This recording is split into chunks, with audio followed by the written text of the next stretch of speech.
All right, so I guess we should start with the basics. How about you give a brief introduction? Okay, well, my name is AEForce. I'm the current record holder in No Man's Sky for normal glitchless in the space station percent, as well as a couple other categories. Of course, speedrunning quite a few different games. Yeah, I guess that's pretty much it for speedrunning wise. So, how long have you been playing No Man's Sky, and what kind of got you into it? I think I started playing somewhere around 3 years ago, mostly for speedrunning. The main thing that got me into it was when it came out. I tried playing it, but the computer I had couldn't run the software. And then just finding that it was available on Xbox made me kind of interested in trying it out.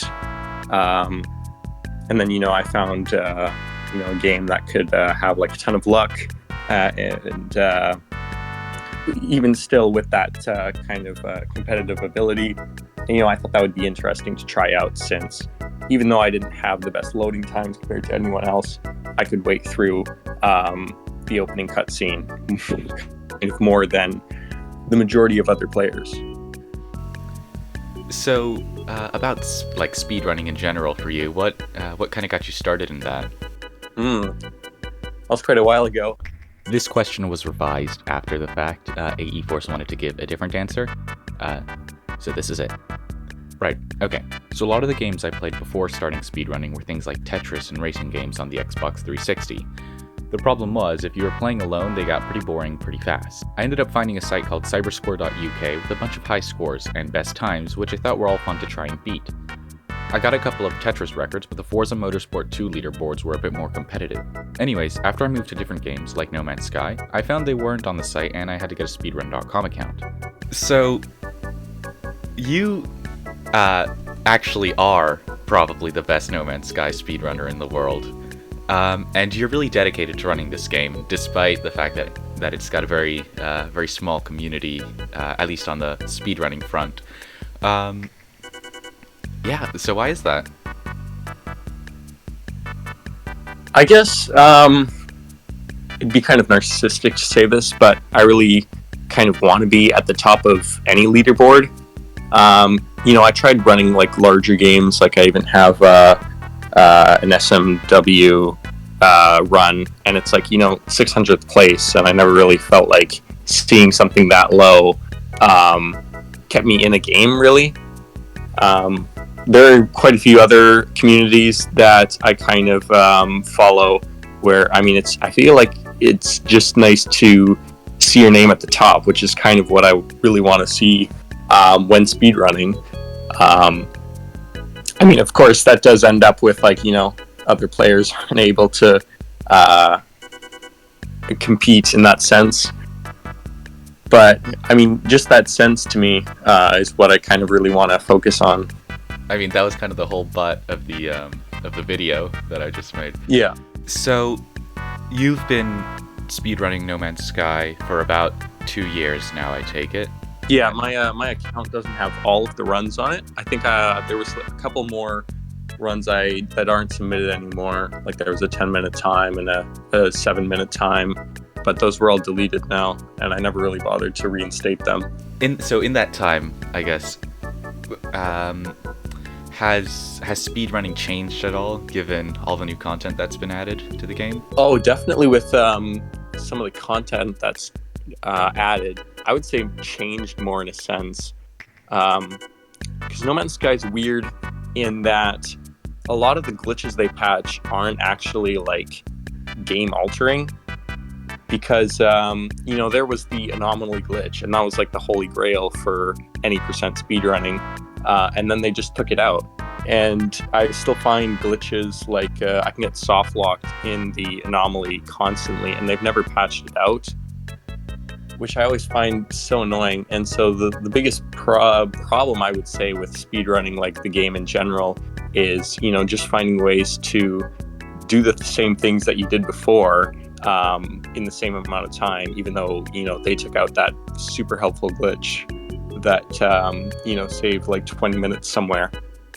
Right now I'm trying to find a way to get nanites fast because they took out the thing in the Viking stations, which is so annoying because that was like so helpful. Oh, wasn't it like the little crates you can search?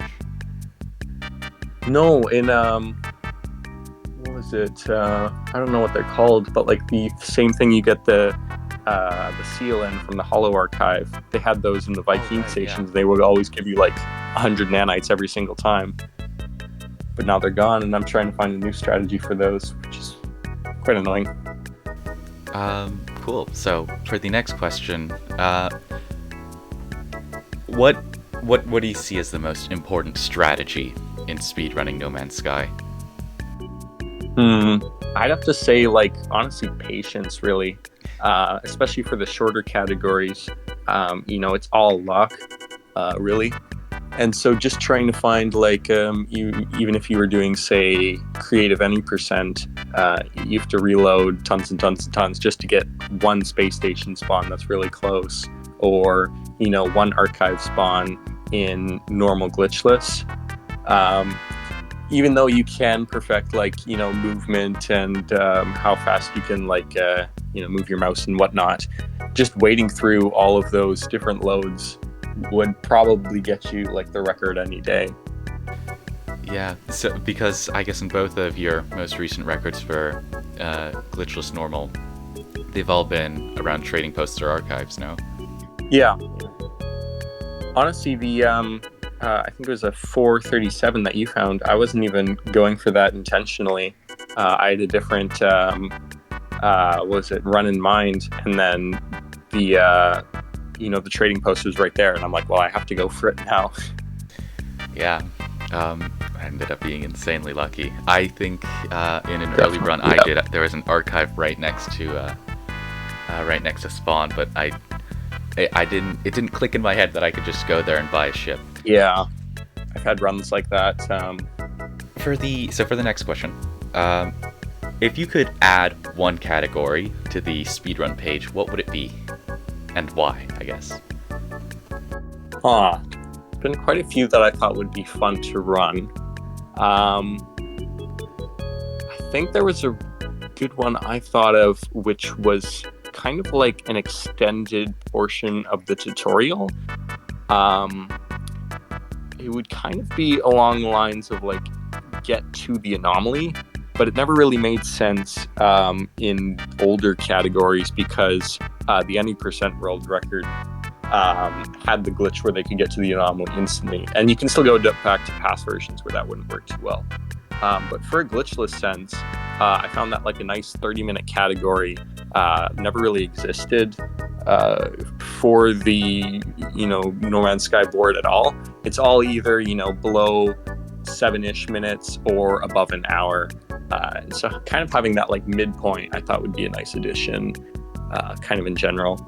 Maybe you could change like the conditions as to where you could get, but something along those lines. All right. So this is the last question. Hello Games have a new title in development, Light No Fire, which is set to release God knows when. Could you see yourself speedrunning that? I'm not sure. I kind of pick out a game way in advance. Like if I'm gonna speedrun a game in the future, probably gonna be something like Fez, which I'm following a lot of.